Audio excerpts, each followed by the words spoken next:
পরম প্রেমময় যুগপুরুষোত্তম শ্রী শ্রী ঠাকুর অনুকূল চন্দ্রের আতুল রাঙা চরণে জানালাম আমার শতকোটি দণ্ডবত প্রণাম। আমার ভক্ত প্রাণদাতা ভাই বোন মা সকলকে জানালাম জয় গুরু। আশা করব ঠাকুরের কৃপায় আপনারা সকলে ভালো আছেন, সুস্থ আছেন। রোজ সকালবেলায় বাড়ির মা বোনেরা যদি এই একটি কাজ করেন তাহলে সংসারে স্বয়ং মা লক্ষ্মী বিরাজ করবেন। সংসারের আয় উন্নতি বাড়বে, আপনার স্বামীর ইনকাম বাড়বে, বাড়িতে হু হু করে অর্থের আগমন ঘটবে। প্রত্যেক মা বোনেরা রোজ সকালে ঘুম থেকে উঠে অবশ্যই এই কাজটা করবেন।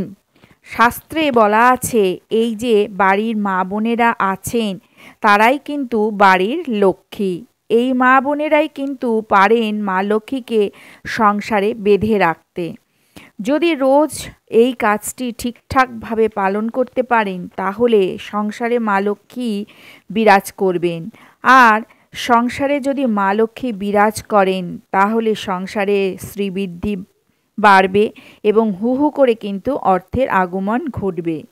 সর্বপ্রথম কাজটি হলো খুব ভোরে ঘুম থেকে উঠতে হবে, কারণ এটা এমন একটা সময় গুরুত্বপূর্ণ সময় যখন সকল দেবদেবীরা মর্তে আসেন, তাই সহজেই কিন্তু ফল লাভ হয়।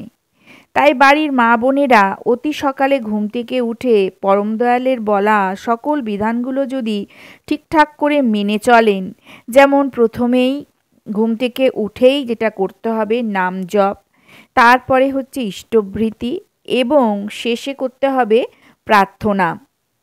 প্রার্থনার পর বাড়ির গুরুজনদের প্রণাম করবেন।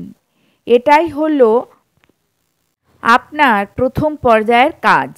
এরপর যে কাজটি করতে হবে সেটা হলো একটু গোবর জল বাড়ির চৌকাঠে এবং বাড়ির আশেপাশে ছিটিয়ে দেবেন। এর ফলে কি হবে না, মা লক্ষ্মী আপনার সংসারে অবস্থান করবেন এবং আপনার সংসারের শ্রীবৃদ্ধি ঘটবে। পরমপিতা বললেন রোজ সকালবেলা নিজের শরীরকে শুদ্ধ করতে নাম ধ্যান, ইষ্টভৃতি ও প্রার্থনার মধ্যে দিয়ে। তারপর আপনার ঘরকে শুদ্ধ করতে হবে গোবর জলের ছিটা দিয়ে। আমরা যে অর্থের জন্য চেষ্টা করি, ইনকামের জন্য চেষ্টা করি, তাই পরম দয়াল এই বাণীর মাধ্যমে আমাদেরকে সাবধান করলেন।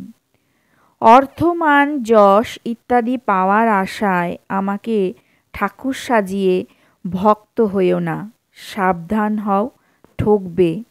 তোমার ঠাকুরত্ব না জাগলে কেহ তোমার কেন্দ্রও নয়, ঠাকুরও নয়, ফাঁকি দিলেই পেতে হবে তা।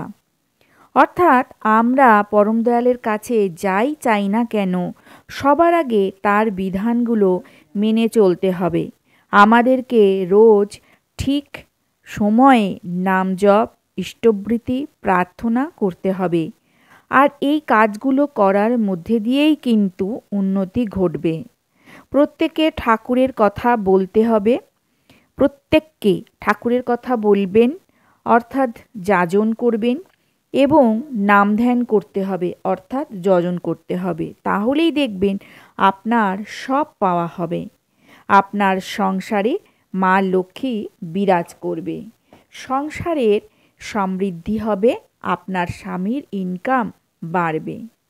ঠাকুর আরও বললেন গুরুকে স্মরণ করা এবং তার আদেশ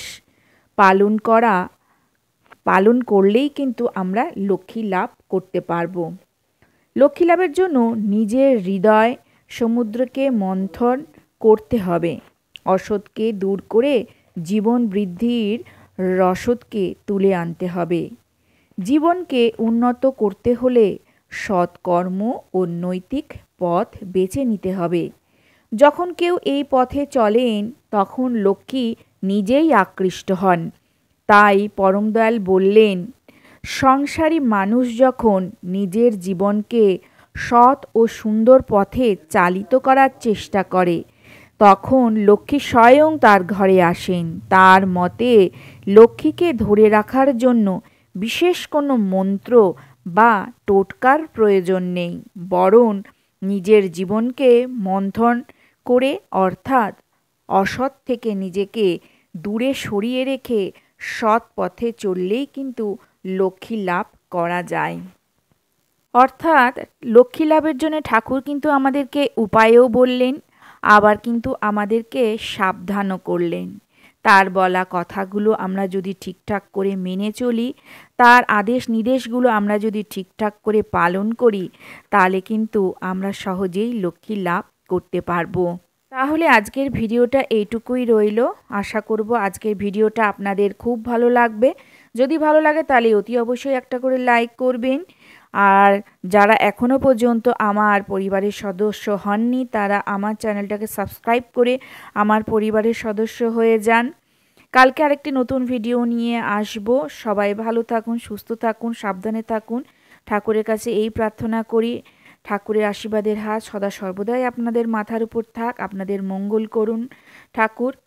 কালকে আবার আসছি। জয় গুরু।